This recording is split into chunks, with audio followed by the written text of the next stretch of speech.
Hello friends, नमस्कार। कैसे हैं आप सब? मैं उम्मीद करती हूँ आप सब बहुत अच्छे हैं और अपनी सेहत का पूरा ध्यान रख रहे हैं। ओजस हेल्थ केयर में हम बात करते हैं महिलाओं की हेल्थ से जुड़ी हुई प्रॉब्लम्स के बारे में और उनके कुछ बहुत ही छोटे और सिंपल सॉल्यूशंस के बारे में। और आज हम बात करने वाले हैं मेनोपॉज के बारे में। मेनोपॉज एक ऐसी कंडीशन होती है जबकि फीमेल्स में पीरियड्स बंद हो जाते हैं एक पर्टिकुलर एज के बाद। ये एज वेरी कर सकती है 47 से लेकर 55 ईयर्स तक। वे महिलाएं जो कि पुअर बिल्ड की होती हैं या कमज़ोर होती हैं, जिनका वज़न कम होता है या कुछ जेनेटिक फैक्टर्स के चलते पीरियड्स जल्दी बंद हो सकते हैं। वहीं पर वे महिलाएं जिनका वेट ज़्यादा होता है या कुछ पर्टिकुलर जियोग्राफिकल कंडीशंस में वो रहती हैं, जैसे कि वेस्टर्न कंट्रीज़ में, वहाँ पर मेनोपॉज की एज थोड़ा देर से होती है। मेनोपॉज में पीरियड्स के जब बंद हुए 1 साल हो जाता है, उसको मेनोपॉज कहा जाता है। मेनोपॉज की वजह होती है कि ओवरीज में होने वाले जो एग्स या फॉलिकल्स होते हैं, उनकी संख्या जब इतनी कम हो जाती है कि उसमें से ईस्ट्रोजन हार्मोन का सिक्रीशन बंद हो जाता है या बहुत कम हो जाता है, तो उसकी वजह से मेनोपॉज की प्रॉब्लम देखी जाती है। मेनोपॉज लाइफ का एक बहुत लंबा फेज़ होता है। आमतौर पर 50 साल के बाद अगर हम लाइफ एक्सपेक्टेंसी को 80 ईयर्स तक कंसिडर करते हैं, तो किसी भी महिला के लाइफ का तकरीबन 1/3 हिस्सा मेनोपॉज के बाद स्पेंड होता है। तो मेनोपॉज के बारे में पूरी जानकारी होना, मेनोपॉज को कैसे मैनेज करना है, इसके बारे में जानकारी होना बहुत बड़ा एक पॉइंट है, जिसकी वजह से महिलाएं अपनी लाइफ को अच्छे तरीके से स्पेंड कर सकती हैं अगर वो मेनोपॉज से होने वाली प्रॉब्लम्स को अच्छे तरीके से डील कर लेती हैं। तो आज हम बात करने वाले हैं मेनोपॉज में कौन कौन सी प्रॉब्लम देखी जाती हैं, और उनमें से एक इम्पॉर्टेंट जो प्रॉब्लम है पोस्ट मेनोपॉजल ब्लीडिंग की, उसके बारे में आज हम डिटेल में बात करेंगे। तो आइए शुरू करते हैं।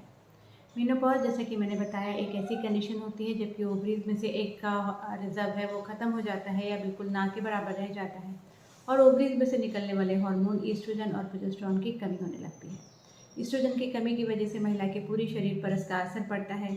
स्किन चेंजेस होते हैं, हेयर चेंजेस होते हैं, बोन्स की वीकनेस हो जाती है, कभी कभी hot flushes, mood swings, vulval atrophy जैसी प्रॉब्लम होती है। वल्वल यानी जेनिटेलिया के आसपास की जो स्किन होती है वो ड्राई हो जाती है, रफ हो जाती है, और उसमें इचिंग या बर्निंग सेंसेशन, इस तरीके के जो प्रॉब्लम्स हैं वो काफ़ी मात्रा में देखे जाते हैं।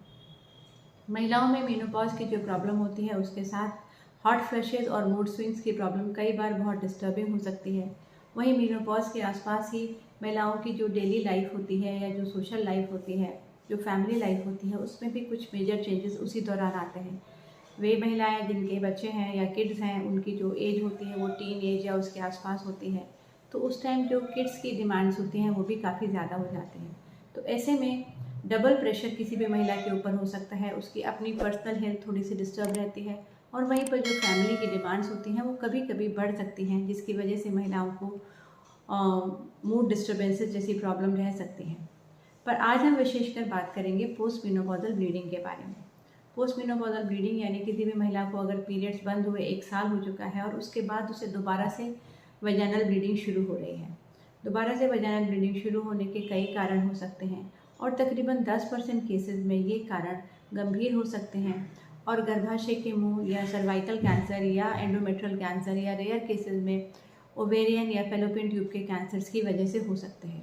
कुछ केसेस में वल्वल कैंसर्स भी हो सकते हैं जो कि ब्लीडिंग की तरह प्रेजेंट कर सकते हैं। तो इसलिए अगर पोस्ट मेनोपॉज के बाद या मेनोपॉज के बाद किसी महिला में ब्लीडिंग की प्रॉब्लम आ रही है, तो उसको बहुत ही ज़्यादा सीरियसली लिया जाने की ज़रूरत है।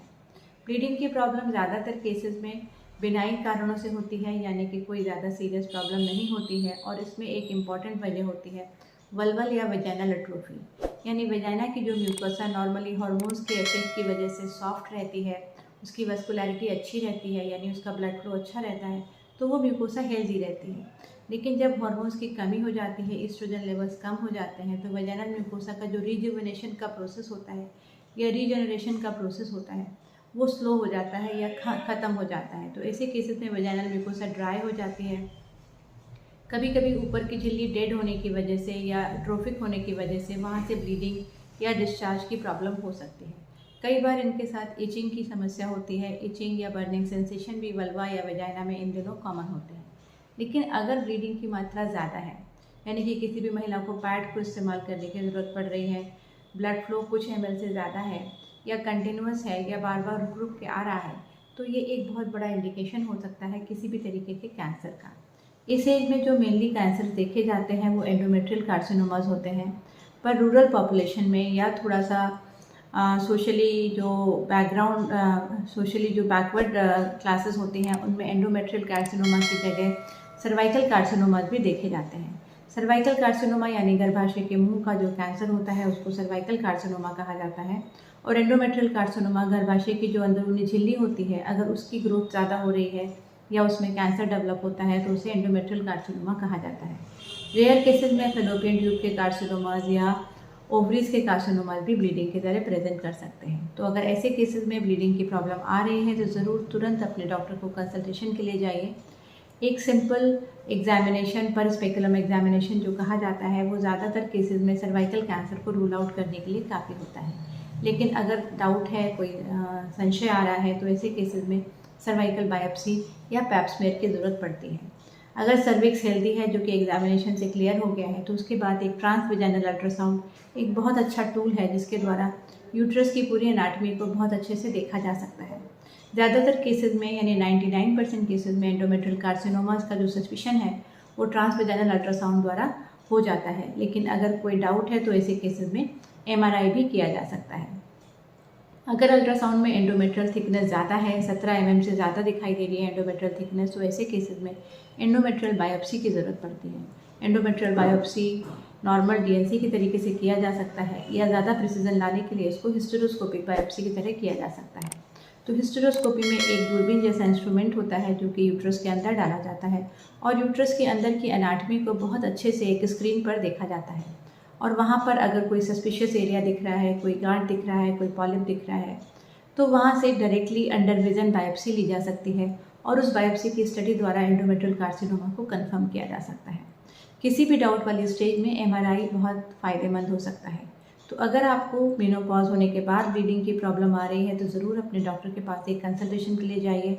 ये बिल्कुल भी वेट मत करिए कि अपने आप ठीक हो जाएगा या नॉर्मल प्रॉब्लम है।